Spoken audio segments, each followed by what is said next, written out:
Hi, it's Liz Neville here. I'm the Director of the Australian Institute of Family Studies, and I am thrilled to be here with Jamie Crosby, who is the CEO of Families Australia.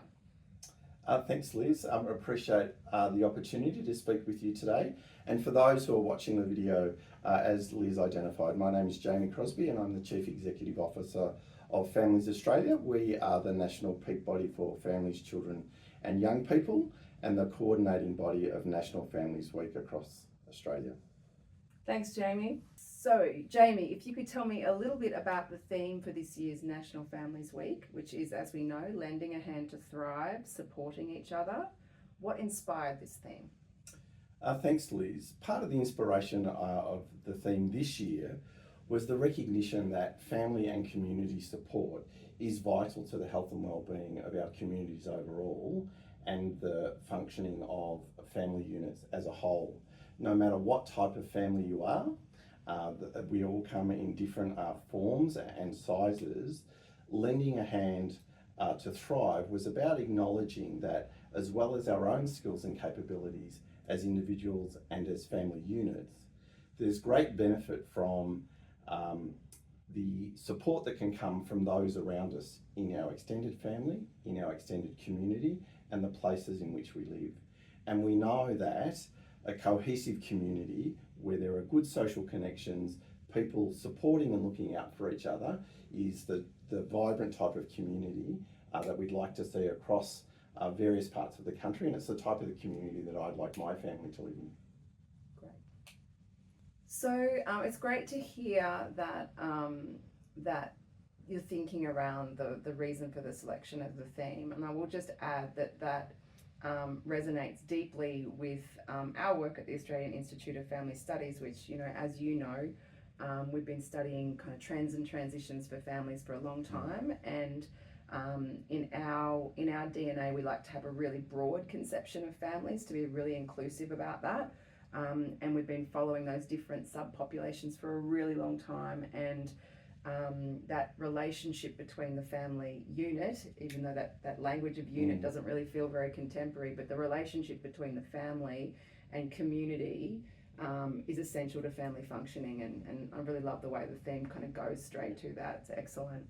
And essentially it is that connection and being aware of the way that you link in with other people within your family and your community is part of what the theme is highlighting this year, and having an awareness that how other people in your family and how other people in your community are travelling is something that we're encouraging. Just being aware of how you strengthen those relationships and bonds, and particularly for some families, we need to acknowledge that they're spread over diverse locations. So when we talk about family connections and lending a hand to thrive, it's some of those things that you can do in a variety of mechanisms. It's not just about sitting down at the table and having a meal, but it might be reaching out over a Skype call online, or setting up a Teams meeting for an extended family member that may be in another country across the other side of the world, and just checking in and maintaining a relationship and seeing how they're going and developing those bonds. It can also be around taking your family down to a local community activity and joining up with other families that are living around you and developing those social cohesions and support networks. One of the things that I really enjoyed when we first moved to Canberra was I got my two young boys to play out on the street in front of our house. And that was actually about running up and down our neighbours' properties, and now that they're teenagers, they can still name the people who are living 5 or 6 houses either side of our place. Fantastic. So that's, for me, is part of putting them in a position that they're aware of people that they're living around. Yeah. But it's also about encouraging our neighbours to engage with our children appropriately, and if they need a hand with something, being comfortable because they've got a solid relationship there. Yeah, so relationships are key. That's true. That's true within families, and in terms of the relationship between families and neighbourhoods and communities. That's great. Thanks for stepping that out. So your main goals, if you like, or objectives for National Families Week, what kind of impact are you hoping to have?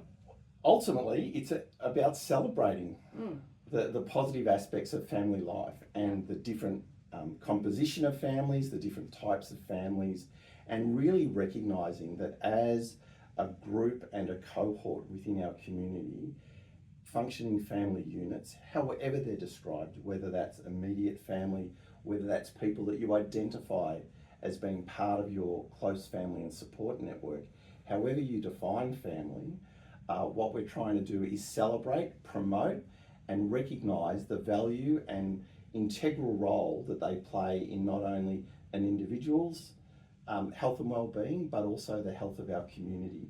So whether it's through the nearly 200 organisations who've registered activities through National Families Week, the 400 to 500 activity locations that are being run over the next 7 to 10 days, we hope to have somewhere between 45 to 50,000 community members across all states and territories participating in an event in some way within their community or workplace to recognise and celebrate families. And it's really about taking a little bit of time out from pressured work environments, pressured family life, and pausing and saying, my family is really important to me and I'd like to acknowledge and celebrate that. And we hope through National Families Week that's part of what we achieve. So Jamie, you made mention there of some of the events and activities that are occurring throughout the week. Which ones are you most excited about? Well, there's a broad range, Liz, and it runs everything from grandparents attending playgroup and doing story time and telling through to, we know that there are some organisations that are releasing major reports or insights into different characteristics of families. There's health and community fairs being organised at community ovals and health centres around the country. Going to the National Families Week website, anyone can see that range of different types of activities that organisations will be delivering in their communities. But I particularly wanted to draw out a couple from New South Wales and one from Victoria, which really goes to the theme of this year's National Families Week. We have an intergenerational storytelling event where the organisation has specifically requested that 3 generations of families be present and share stories about what their lives have been like from their perspectives, and not only doing that within their family unit, but with other families present as well. There's an activity that's looking to celebrate and recognise the valuable contribution that migrant women have made to the communities that they're living in, and hearing their voices and creating an opportunity for the lived experience of migrant women and people who've resettled within Australia to not only draw on their history and their experience and different cultures that they bring, but how they've integrated and settled in Australia and explore the family connections and community connections that they've made in their new home environments.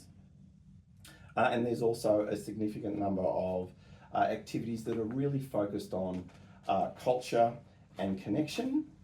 And again, that fits quite directly with our theme of lending a hand to thrive and ensuring that there are good, solid social cohesion bonds and opportunities for not only families to interact with each other, and we all know the time pressures and trying to fit everything in, but also the opportunities for family groups within a community to interact with other families and acknowledge and see and celebrate the vibrancy that their perspective brings to their broader community. Yeah, wonderful. I love that you spotlighted those particular activities, and I must say, I think the bringing together of intergenerational families is really, it's really important, isn't it? And we probably don't hear a lot about that. There's not enough focus on that, so it's really nice to hear you spotlighting that,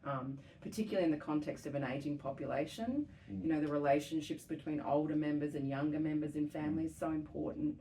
And of course, we are a migrant population, and we are bringing in new migrant populations all the time. So understanding their experience of family and what we can learn, indeed, from migrant populations around their family values and how we can continue to enrich our understanding of families in Australia. So really great. Love to hear about all of that. And as you mentioned, there's more opportunity to learn on your website about the full range of things that are happening.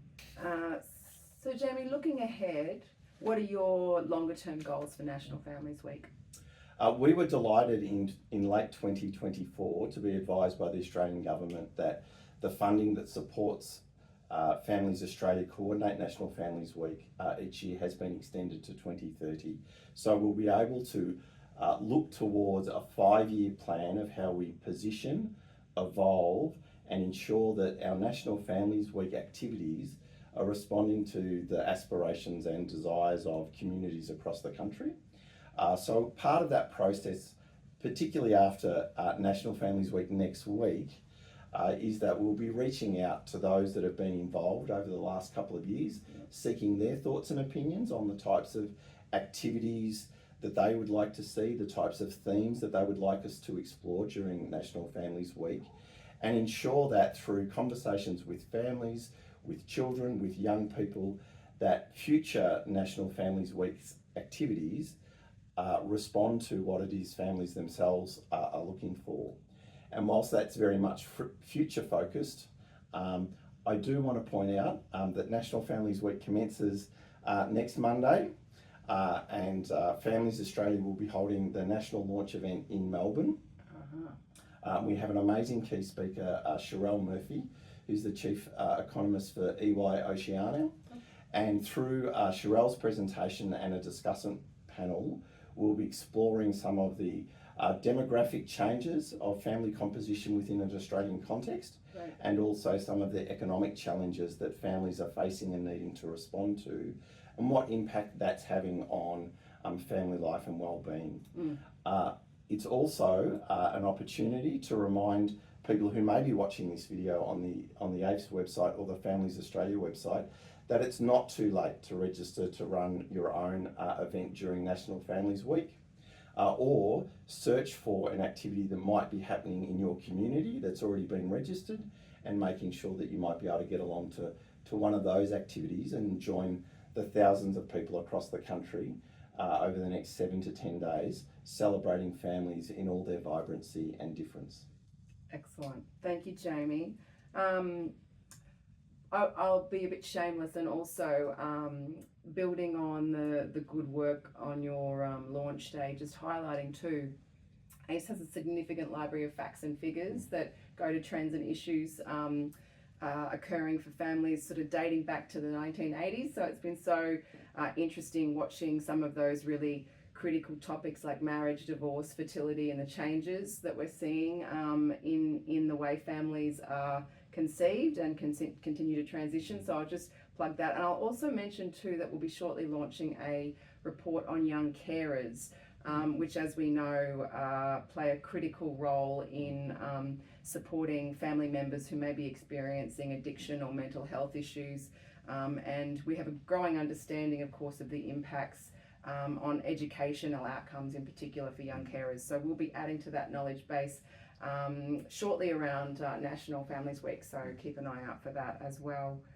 And it's been great to continue the partnership and the involvement of AIFS in National Families Week, and those resources that you referenced just then, Liz. One of the things that I most appreciate, and I know a lot of people that are engaged in the services of our members organisations, families and community members across the country, one of the things that they appreciate is that those resources and research reports are accompanied by community level, plain, presented information that is readily accessible and easy to understand. Yes. And I'm not a demographer, I'm not a statistician, but I can always read with interest an AIFS report and an AIFS resource, and that accessibility of information to all members of the community, and your commitment to doing that through your leadership is something that should be acknowledged, and we're delighted to have you as a National Families Week champion individually as the leader of AIFS, but as I said at the start of this question, also delighted that AIFS are continuing their partnership with Families Australia through National Families Week. So thank you for your time. Thanks, Jamie. Appreciate that. And I certainly feel that for today, my role is to be a champion of champions. So congratulations to you with all of your efforts around National Families Week. Cheers.